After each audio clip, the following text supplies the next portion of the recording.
नमस्कार. अचानकपणे जहागीरदार असोसिएट मध्ये एकटाच बसलेला हर्षवर्धन आता सगळं आवरून तिथून बाहेर पडणार असतो आणि तेवढ्यात समोर बाईकवर दोन व्यक्ती आलेले असतात आणि त्या व्यक्तींनी हर्षवर्धनची वाट अडवलेली असते. अचानकपणे आलेल्या दोन व्यक्तींना पाहून हर्षवर्धन म्हणत असतो, काय चाललंय हे सगळं? कोण आहात तुम्ही? मला ओळखता का? माझ्या समोर कोणतेही फालतूगिरी करायची नाही हा. तेवढ्यात ते दोन व्यक्ती काही न बोलता खिशातून त्याने आता बंदूक काढलेली असते आणि ती बंदूक थेट हर्षवर्धन समोर रोखलेली असते. अचानकपणे रोखलेल्या बंदुकीतून आपल्यावर ही दोघं गोळी झाडणार की काय असा प्राथमिक अंदाज हर्षवर्धनला आलेला असतो आणि लगेचच हर्षवर्धन म्हणत असतो, ए, ए, ए गोळी नाही झाडायची हा. आणि तेवढ्यात समोरच्याने धाड धाड गोळ्या झाडलेल्या असतात. झाडलेली गोळी हर्षवर्धनच्या हाताला चाटून जाते आणि दुसरी गोळी हर्षवर्धनच्या हाताला लागल्यामुळे त्यातून जो रक्तस्राव झालेला असतो त्यानंतर हर्षवर्धन जोरात ओरडलेला असतो. हर्षवर्धनच्या जोरात ओरडण्याने त्या हल्लेखोरांची चांगलीच धावपळ झालेली असते आणि ते लगेचच आता तिथून पळून जातात. हर्षवर्धन जोरात ओरडल्यामुळे तिथे असलेला सुरक्षा रक्षक धावत आलेला असतो आणि त्याने ती बातमी हर्षवर्धनच्या घरातल्यांना दिलेली असते आणि मग तिथून थेट हर्षवर्धनचा प्रवास हॉस्पिटलमधील ICU मध्ये होतो. ही बातमी सोशल मीडियावर अगदी वाऱ्यासारखी पसरते आणि जिकडे तिकडे फक्त हर्षवर्धन ही बातमी ऐकायला येत असते. आता हे कोणी आणि नेमकं का केलं याचा प्राथमिक अंदाज कोणालाही लावता येत नसतो, कारण हर्षवर्धन सारख्या व्यक्तीला कोण मारणार असा विचार प्रत्येकाच्या मनात आलेला असतो. पण तरीही काही लोक असे कुजबुजत असतात की या बड्या वकिलांचं काही सांगता येत नाही, नक्कीच काहीतरी पूर्ववैमनस्य असणारच आहे. तेवढ्यात आपण पाहतोय आता शौर्य हा मीडिया समोर आलेला असतो. मीडियाने घेरलेल्या शौर्यला विचारलेलं असतं, शौर्य जहागीरदार, नक्की काय आहे हे सगळं? तुमच्या वडिलांवर हल्ला कुणी केला असेल, काय वाटतं तुम्हाला? त्यावेळेला शौर्य म्हणत असतो, आधी तुर्तास तरी काही सांगता येत नाही नक्की हे कुणी केलं असेल, पण ज्याने कुणी केलं असेल त्याला मी सोडणार नाही. आता हिंदी चित्रपटामधल्या एखाद्या अभिनेत्यासारखं वक्तव्य शौर्य करत असतो.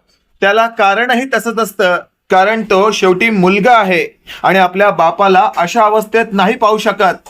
आणि अशातच आपण पाहतोय आता तिथे कुमुदिनी आलेली असते. कुमुदिनी म्हणत असते, शौर्य तात्काळ आपल्याला पोलिसांना सगळी काही माहिती द्यावी लागेल. त्याच वेळेला मीडिया म्हणत असते, म्हणजे तुम्हाला माहिती आहे तर हर्षवर्धन सरांवर कोणी जोळी झाडली होती?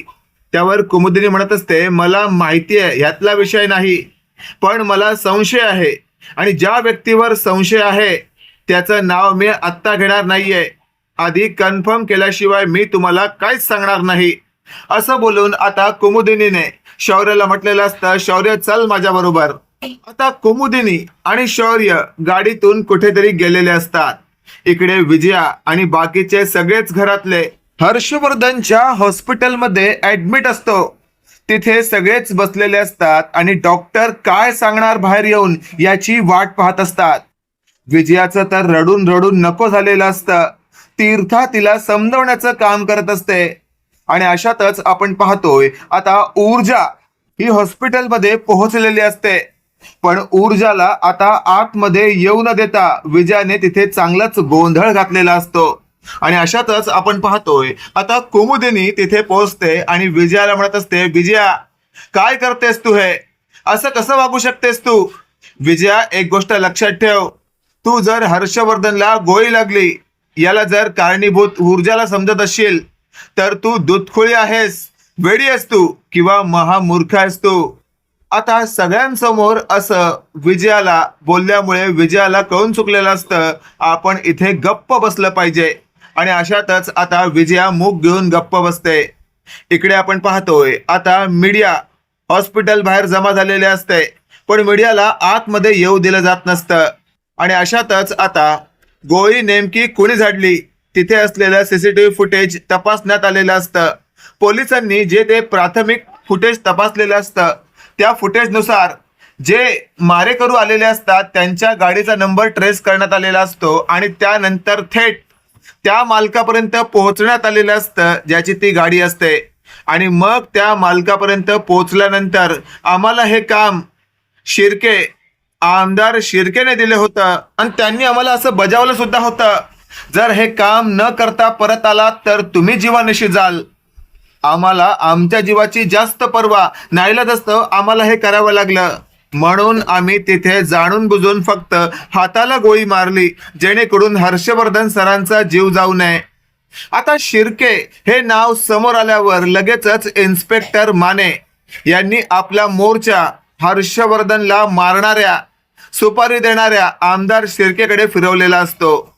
आमदार शिर्के मस्तपैकी पॅक घेऊन बसलेला असतो. अचानकपणे आलेल्या पोलिसांना पाहून आमदार शिर्के म्हणत असतात, वा वा वा इन्स्पेक्टर माने, या या बसा, मी तुमचीच वाट पाहत होतो. बघा ग्लास अर्धा भरलाय, अर्धा तुम्हाला भरतो. त्यावर लगेचच आता माने म्हणत असतात, वा, दुसऱ्याला ठार मारण्याचा प्लॅन करून स्वतः पार्टी करण्याची मस्ती काय तुमची जाणार नाही. चला आमदार शिर्के, आता तुमचं काही खरं नाही, मी तुमच्या हातात बेड्या ठोकायला आलो आहे. हे वाक्य ऐकताच आमदार शिर्के म्हणत असतो, काय काय बोललात माने, तुम्ही माझ्या हातात बेड्या ठोकणार? अहो तुम्हाला काही नियम वगैरे माहिती आहेत की नाही? अहो एखाद्या आमदाराला अटक करायच्या आधी अटक वॉरंट असावं लागतं. हे वाक्य ऐकल्यावर आता माने जरा गप्पच बसतो. त्यावर आमदार शिर्के पुढे म्हणत असतो, माने नव्हतं ना माहिती तुम्हाला? आमदाराला अटक करायच्या आधी तुम्हाला अटक वॉरंट लागणार आहे, आणि हे वॉरंट तुम्हाला मिळवण्यासाठी विधानसभा अध्यक्षांची सही लागते, आणि त्यांच्या सहीशिवाय तुम्ही वॉरंट काढू शकत नाही. हे वाक्य ऐकल्यावर माने लगेचच बोलू लागतात, बरं झालं आमदार शिर्के तुम्ही आम्हाला सांगितलं, पण तुम्हाला माहित नाही का, मलाही तुमच्यापेक्षा थोडंसं नॉलेज जास्त असेलच. मीही चांगली माहिती काढून अटक वॉरंट आणलेला आहे. हे सगळं ऐकल्यावर आता आमदार शिर्के म्हणत असतो, काय काय माने काय बोललात तुम्ही? मला अटक करण्यासाठी तुम्ही विधानसभा अध्यक्षांची सही आणली आहेत? त्यावर माने म्हणत असतात, हो, आणि त्यांना तुमचं हे खरं रूप मी त्यांना पटवून दिलं आहे. त्यावर लगेचच आता आमदार शिर्के चांगलाच थरथरू लागतो, आणि अशातच आपण पाहतोय मानेने आपल्या कॉन्स्टेबलला म्हटलेलं असतं, आत्ताच्या आत्ता यांच्या हातात बेड्या ठोका आणि यांना फरफटत घेऊन चला. आमदार शिर्केची अवस्था आज पहिल्यांदाच अत्यंत बिकट झालेली असते, आणि त्याच्या राहत्या घरातून पोलिसांनी त्याला अक्षरशः फरफटत बिना चपलेचं ओढत आणलेलं असतं, आणि हे सगळं पाहून आजूबाजूचे लोक एकदमच शॉक झालेले असतात. आता आमदार शिर्केला झाली अटक, मीडियाने ही बातमी लावून धरलेली असते, आणि त्यानंतर जो तो आमदार शिर्के मुर्दाबाद, मुर्दाबाद रे मुर्दाबाद असं म्हणून दणाणून सोडलेलं असतं. इकडे आपण पाहतोय हॉस्पिटलमध्ये आता डॉक्टर ICU रूम मधून बाहेर आलेले असतात. बाहेर आलेल्या डॉक्टरांसमोर लगेचच आता कुमुदिनी पुढे जात म्हणत असते, काय डॉक्टर साहेब, काय म्हणताय तुम्ही, कसा आहे माझा मुलगा? त्यावेळेला डॉक्टर म्हणत असतात, शी इज आउट ऑफ डेंजर. असं जेव्हा डॉक्टरांनी म्हटलेलं असतं त्यानंतर कुमुदिनी देवाचे आभार मानत असते, आणि तेवढ्यात कुमुदिनी म्हणत असते, आम्ही त्यांना भेटू शकतो ना? त्यावर डॉक्टर म्हणत असतात, हो, पण जास्त नाही, एक एक करून भेटा. त्यानंतर आपण पाहतोय आता विजया म्हणत असते, आईसाहेब तुमची काही हरकत नसेल तर मी जाऊ का? त्यावर कुमुदिनी म्हणत असते, ठीक आहे तू जा. आता कुमुदिनी आत गेलेली असते, आणि हर्षवर्धनला पहिल्यांदाच अशा पद्धतीने बेडवर पडलेलं पाहून तिला रडू कोसळतं, आणि लगेचच आता ती स्वतःशी बोलत असते, काय ही परिस्थिती? तेवढ्यात आपण पाहतोय आता ती जवळ जाते आणि म्हणत असते, काय हो तुम्ही बरे आहात ना? तुम्हाला काही झालेलं नाहीये, तुम्ही कसलंही टेन्शन घ्यायचं नाहीये, यापुढे मी तुम्हाला अजिबातच एकटं सोडणार नाहीये. असं तसं आता ही हर्षवर्धनला दिलासा देत असते. तेवढ्यात आपण पाहतोय हर्षवर्धन शुद्धीवर आलेला असतो. तो म्हणत असतो, विजया रडू नकोस, अगं मी एकदम ठणठणीत आहे, दिसतंय ना तुला? या असल्या गोळ्या झाडण्याने मला काय होणार नाहीये. तेवढ्यात विजया म्हणत असते, अहो तुमच्या हिंमतीला दिली पाहिजे दाद, माहितीये मला, नका घेऊ तुम्ही टेन्शन, आणि एक गोष्ट लक्षात ठेवा, एक एक करून सगळे आतमध्ये येणार आहेत, सगळ्यांना असंच हसऱ्या चेहऱ्याने जरा मोटिवेट करा. त्यावर आता हर्षवर्धन म्हणत असतो, डोकं फिरलंय का तुझं? काय बोलतेस तू? तुला तरी कळतंय का? आणि अशातच आपण पाहतोय मागचा पुढचा विचार न करता विजया तिथून बाहेर पडते. मग एक एक करून सगळे हर्षवर्धनला भेटत असतात. इकडे पोलीस स्टेशनमध्ये आमदार शिर्केला आणून बसवलेलं असतं. आमदार शिर्के म्हणत असतो, माने माने जरा मला वर फोन लावायचा आहे, फोन द्या. माने म्हणत असतो, आमदार साहेब तुम्हाला कोणालाही फोन लावण्यासाठी आता मी फोन देणार नाहीये, कारण आता तुम्ही इथे आमदार नाही तर एक आरोपी म्हणून हे आहात. त्यावर आमदार शिर्के म्हणत असतो, काय माने काय बोललात तुम्ही? मला मला आरोपी म्हणताय आणि मला आरोपी म्हणताना तुम्हाला काहीच कसं वाटत नाही? माने एक गोष्ट लक्षात ठेवा, मागे तुमच्या आईची तब्येत बरी नव्हती त्यावेळेला मी तुम्हाला मदत केली होती. त्यावेळेला माने म्हणत असतो, गप्प बसाव, तुम्ही कसली मदत केली? तुमच्याकडे मदतीची अपेक्षा देखील मी केली नव्हती. मदत मला हर्षवर्धन साहेबांनी केली होती. हे सगळं ऐकल्यावर आता माने म्हणत असतो, त्याने केली काय, मी केली काय? एकच हिशोब आहे ना, आम्ही दोघं मित्र आहोत. माने म्हणत असतो, गप्प बसा. आणि अशातच आता मानेला जेव्हा भरून ऑर्डर आलेली असते, मानेने थेट या आमदार शिर्केला तुरुंगात टाकून चांगलं बाहेरून लॉकअप लावलेलं असतं. इकडे आपण पाहतोय आता हर्षवर्धन हा आतमध्ये आलेल्या कुमुदिनीला म्हणत असतो, आईसाहेब मला तुमच्याशी काहीतरी बोलायचंय. हे वाक्य ऐकल्यावर कुमुदिनी म्हणत असते, हर्षवर्धन बोल, काय बोलायचंय तुला? त्यावेळेला सांकेतिक भाषेमध्ये हर्षवर्धनने आता कुमुदिनीला जे काही सांगितलेलं असतं ते ऐकून मात्र हर्षवर्धनच्या समोर असलेली कुमुदिनी चांगलीच चाट पडलेली असते. ती म्हणत असते, हर्षवर्धन काय बोलतोयस तू हे? आणि खरंच हे सगळं खरं आहे का? त्यावेळेला हर्षवर्धन म्हणत असतो, हो आईसाहेब, हे सगळं खरं आहे, पण एक गोष्ट लक्षात ठेवा, या कानाचं त्या कानालाही कळता कामा नये. त्यावर कुमुदिनी म्हणत असते, ठीक आहे, पण तू एक गोष्ट लक्षात ठेव, आता यापुढे तुला काहीही करायचं असेल तर तुला माझ्याशी बोलावं लागेल, माझी परमिशन घ्यावी लागेल. हे वाक्य ऐकल्यावर हर्षवर्धन म्हणत असतो, ठीक आहे आईसाहेब, पण आता इथून सगळं पुढे तुम्ही हँडल करा. त्यावेळेला हर्षवर्धन हो असं म्हणतो. आणि अशातच आपण पाहतोय मागचा पुढचा विचार न करता कुमुदिनीने आता समोर असलेल्या एका अशा व्यक्तीला फोन केलेला असतो ज्याला सगळं काही हर्षवर्धनने सांगितलेलं असतं. आणि अशातच आता आमदार शिर्के तुरुंगातून आता मानेला म्हणत असतो, माने एक गोष्ट लक्षात ठेव, आज तू जे काही केलेस ना ते तुला सगळं भारी पडणार आहे. माझ्यासारख्या एखाद्या प्रतिष्ठित आमदाराला तू असं भर चौकात तुरुर करून जर तुरुंगात आणून टाकणार असशील ना तर मी तुला लगेचच या सगळ्या पोझिशनवरून बाहेर काढून अशा ठिकाणी तुझी बदली करीन ना की उभ्या आयुष्यात तू कधी विचार करणार नाही माने. त्यावर माने म्हणत असतो, तुम्हाला जे काही करायचं आहे ना ते करा. तुमच्या अशा पोकळ धमक्यांना घाबरणारा हा माने नाहीये. आता माने सुद्धा चांगलाच पॉवरफुल झालेला असतो. आणि अशातच आता तिथे कुमुदिनीची एंट्री झालेली असते.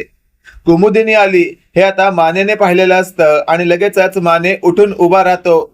कुमुदिनी म्हणत असते, इन्स्पेक्टर माने, कुठे आहे तो नालायक? असं म्हणता क्षणी मानेने समोर तुरुंगाकडे बोट दाखवलेलं असतं. तुरुंगाच्या आत बटलर सारखा दिसणारा शिर्के लगेचच आता गुडघ्यावर बसलेला असतो, उभा राहतो. तेवढ्यात तो समोर असलेल्या कुमुदिनीला म्हणत असतो, आईसाहेब तुम्ही आलात.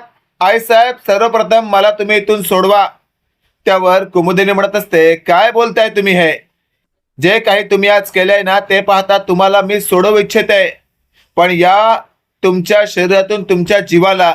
हे सगळं ऐकल्यावर मात्र माने म्हणत असतात, कुमुदिनी मॅडम प्लीज नको ते बोलू नका, नाहीतर नाईलाज असतं मला कायद्याच्या कामात तुम्ही अडथळा आणला म्हणून काहीतरी तुमच्यावर नाईलाज असतं कारवाई करावी लागेल. त्यावर कुमुदिनीने आपल्या शब्दांवर नियंत्रण ठेवलेलं असतं आणि असं म्हटलेलं असतं, ठीक आहे माने, नका काळजी करू तुम्ही, आता मी माझ्या पद्धतीने बरोबर या बटलरचा समाचार घेते. मग एक एक करून कुमुदिनीने आता समोर असलेल्या शिर्केला बोलायला सुरुवात करताच शिर्के चांगलाच हतबळ झालेला असतो. लगेचच आता तो हात जोडतो आणि म्हणत असतो, नाईलाज असतो, नैराश्याच्या ग्रतिग्रस्त परिस्थिती माझ्यातून हा गुन्हा घडलेला आहे आणि याची मी तुमच्याकडे हात जोडून माफी मागतो. मला क्षणभरही वाटलं नव्हतं की उद्या अशी परिस्थिती निर्माण होईल, पण झाली आहे त्याला तर मी तरी काय करू? आईसाहेब काहीतरी करा. तुम्ही तर एवढ्या मोठ्या वकील आहात, येत्या काळामध्ये तुम्ही जज म्हणून सुद्धा नियुक्त होऊ शकता. मग नंतर तुमच्या हातात सगळं काही असणार आहे. आता सुद्धा तुम्ही अगदी पोलीस प्रशासन हलवून सोडू शकता. असं तसं म्हणत आता बटलर शिर्के या कुमुदिनीला आपल्या घोळात घेण्याचा प्रयत्न करत असतो. पण कुमुदिनीने या बटलर शिर्केचं बरोबर सगळं नाटक ओळखलेलं असतं. कुमुदिनी म्हणत असते, ए बटल्या, काय वाटलं तुला? तू जे काही बोलशील त्या सगळ्यामध्ये मी अडकेन का? नाही हा नाही, अजिबातच नाही. तू जे ठरवतोयस ना ते सगळं भोसकडून काढीन मी. असं आता कुमुदिनी म्हणताच समोर ऊर्जाचा नवरा शौर्य आलेला असतो. शौर्य म्हणत असतो, काय रे शिरक्या, तुझी कशी झाली हिम्मत माझ्या बापावर झाडायची गोळी? आता तर बघ तुला मी चढतो लेमलेटची गोळी. असं तसं म्हणून शौर्यने आता तिथे मानेसमोर या शिर्के बटलरची चांगलीच रच्चीकेच केलेली असते. बटलर शिर्के म्हणत असतो, आई साहेब, या शौर्यला आवळा, शौर्यला लोका. हा जरा अति करत असेल तर याची मस्ती उतरवण्यासाठी मला काहीही करावं लागलं तर मी करीन. असं आता कुमुदिनी समोर शौर्यला चांगलंच झटवणाऱ्या या बटलर शिर्केला आईसाहेब लगेचच म्हणत असतात, तुला तुझा जीव प्यारा नाहीये का रे बटलर? असं तसं म्हणून आता तिथे त्याची चांगलीच रस्सीखेच करण्यात आलेली असते. मित्रांनो, काय वाटतं तुम्हाला, येत्या काळामध्ये आपल्याला काय नेमकं पाहायला मिळू शकतं असं तुम्हाला वाटतं? कमेंट करून नक्की कळवा. आणि असेच नवनवीन अपडेट पाहण्यासाठी व्हिडिओला लाईक आणि चॅनलला नक्की सबस्क्राईब करा. धन्यवाद.